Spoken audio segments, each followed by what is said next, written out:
I want to feel a bit better. I want to lose some weight. Fine, you lost a pound, you're done. Because your brain's like a servo mechanism in a bomb and a missile. The old days, you shoot a missile, and the target was going, and if you missed the trajectory, you missed it. Today, what happens when the missile's not on course? What happens? It locks on the heat signature, and what does it do? It moves and follows it. That's the way your brain is if it knows the outcome, if it knows the result. So RPM starts with, I got to know the result. This is a results planning system. The rapid planning method, you can think of it as a results planning system. I need to know the result I'm after before I ever ask myself what to do. That takes more time, but it's worth it. How many people do you know are really committed to mastery today? Most people dabble in a million things, they master nothing, and they wonder why they're unfulfilled. Because they're running for the sugar, the next thing that feels good, instead of getting past what doesn't feel good and getting to where you own something.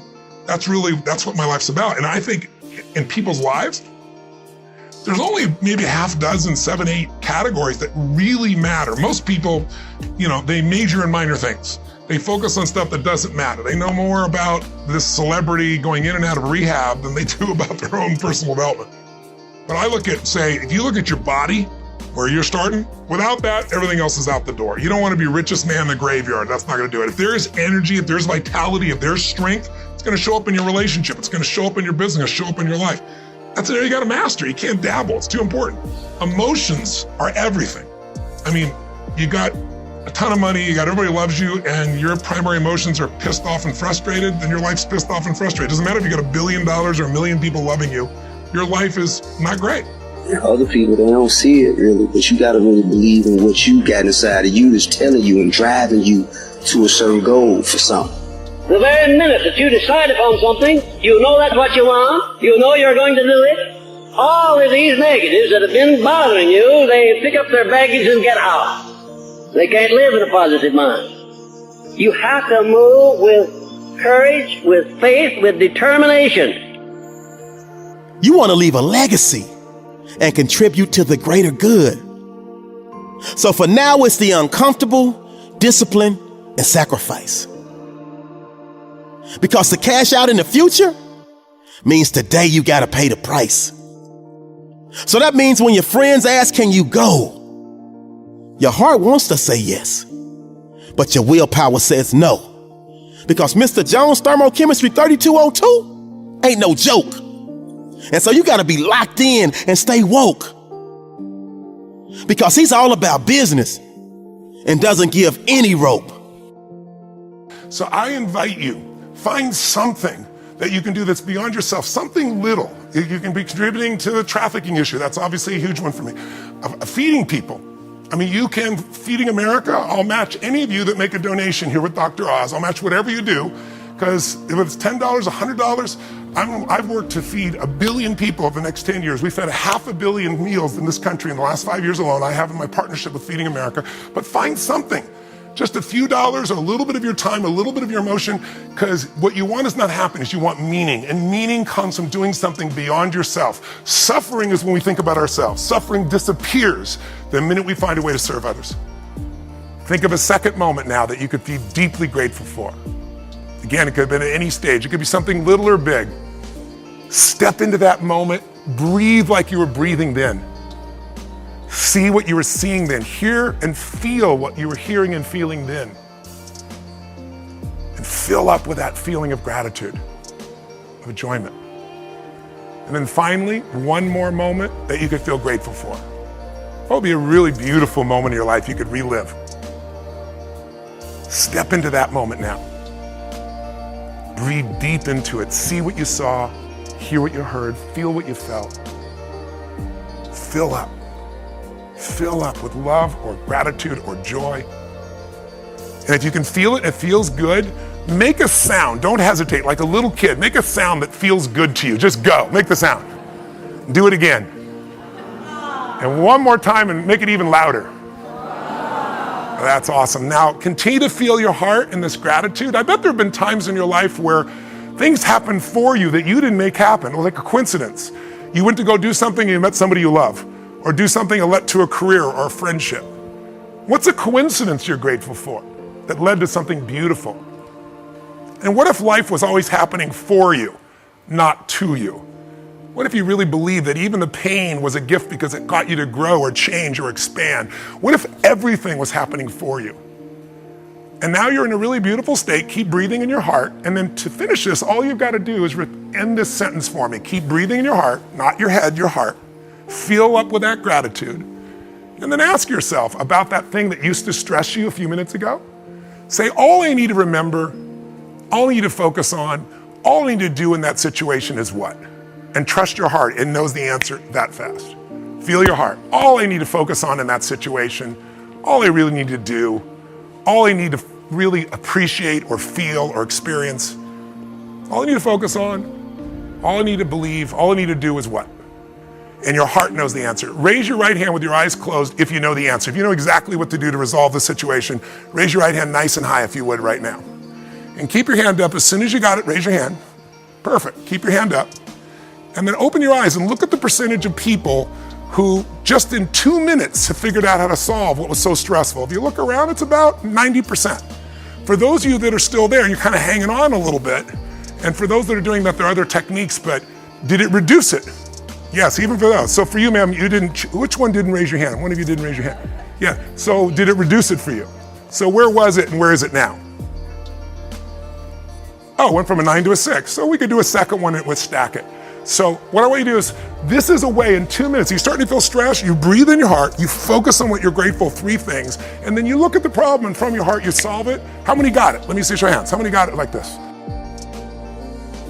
Okay, so here is the hard reality that I know all too well, growing up in a morbidly obese family. Unfortunately, no one is going to be able to help you. We can give you all the tools and tactics and tips, but at the end of the day, you've got to be in a place where you want it. You're excited about it. You're amped. You're imagining like what your dream job is going to be, and you're figuring out what you're going to have to do to get that dream job, and you're going to go through the application process and all the rejection you're going to have to go through in order to finally get where you want to go. Maybe you have to study something. Maybe you have to build a marketing deck on spec or whatever to get there.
But you're going to do all that because you're excited about what that dream job is. And you know, on a long enough timeline, you can win that job. But it's about like, I'm not moving away from hating this job because that's obviously not enough. I'm moving towards something that's exciting to me. And we're going to build that energy. We're going to build that excitement, that enthusiasm. We're going to tell ourselves, I'm the type of person that does whatever the hell it takes to get that job. So you're going to figure out what it takes. You're going to call them. You're going to ask, what does the ideal candidate look like? What do I need to do in the interview process to make you confident that I'm the right person for you to hire? And then whatever they tell you to do that and more. The number of people that think, well, I shouldn't have to do all that just for a job interview. It's like, sure, fine. You're not going to get the job. Like, everybody wants to be blown away.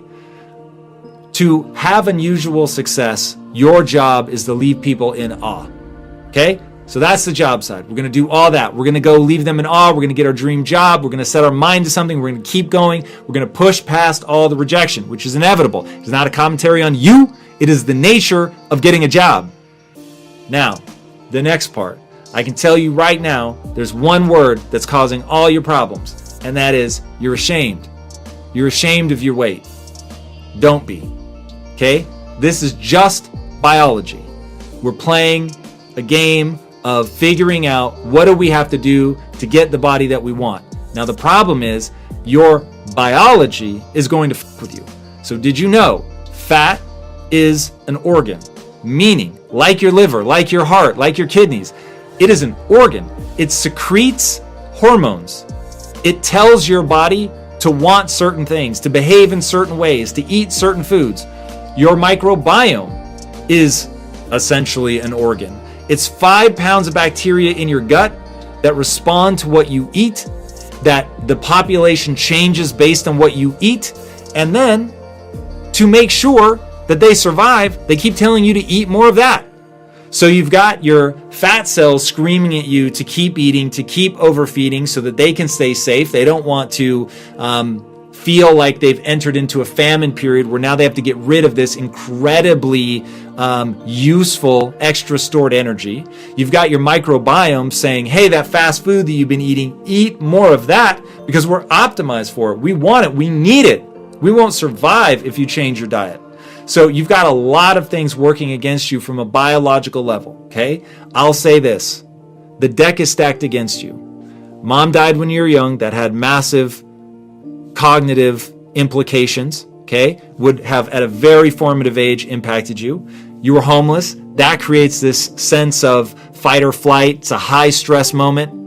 Not only is that going to push you to eat more, but I'm sure at the time you were struggling financially as well, which means you're going to be eating cheaper foods, which are going to be highly processed, okay, which is going to exacerbate the problem. So all of this stress, inflammation, emotional trauma, all of that is going on, okay? You have every reason in the world to not get your act together, right? But I will say this. Now what? Go out there and start fucking walking. Put some shoes on, start running. Go to the gym. Do the elliptical trainer. It's not rocket science. Get out of your own head and stop overthinking it. All the energy and fuel you need is right in yourself. Go into it, dive deep into it, and when you can do that, you become very unstoppable. It's not bulletproof, but this armor that we have around us, and that armor has chinks in it. We all have our own insecurities, our own fears, our own limited beliefs, our own limited mindset. We are imperfect humans with these doubts and these cracks in what you see, and you do that by one chapter in a book or one video or one minute or 5 minutes of visualization and seeing yourself winning. Put yourself in a position where you're going to thrive, not where it's going to be comfortable. You almost have to take the huge goal and shelf it. Don't forget about it, but shelf it and now focus on everything that's small to get there. I think we focus so much on trying to be perfect, and really we just need to be successful. Even if you failed, that failure was an event. It's not who you are. It's not a person. We're surrounded today by people being satisfied with mediocre. As soon as I realized that I could believe in myself, that it opened up a lot of the doors. From this day forward, set out to achieve greatness, not by looking for someone to give it to you. No. But by going to work to set your own inner greatness free. That it doesn't come without hard work and dedication. You have to focus on things. You have to fight through adversity at times. And for that year when I was 21, I certainly done that, and I'm reaping the rewards now. So failure is an event, not a person. Every single person that we've looked up to has gone from failure to the next failure to finally triumph. Have to move to start feeling something. And if you move and start feeling something, you're on your way to the best version of yourself. The only way to increase your mental toughness is like a muscle, is to do things that make you uncomfortable. When you do things that stink every day, they might be making extra calls, they might be staying late at work, whatever it is, little things, you take your baseline from a 5 and you can make it a 6. And once it goes up, it never goes back down. You can't wait for destiny. No one can be that. You can't be like, oh, destiny's gonna knock on my door one day. No, it won't. You have to be able to recognize opportunities. Because there'll be a lot of them that come into your life. And once you recognize an opportunity, you have to seize the day and work bloody hard, because there'll be 25 other people who want to do it. Most of us aren't defeated in one decisive battle. We're defeated one tiny, seemingly insignificant surrender at a time that chips away at who we should really be. That's how we lose. It's in those little moments, the quiet moments when nobody's looking, where it seems like it just doesn't matter.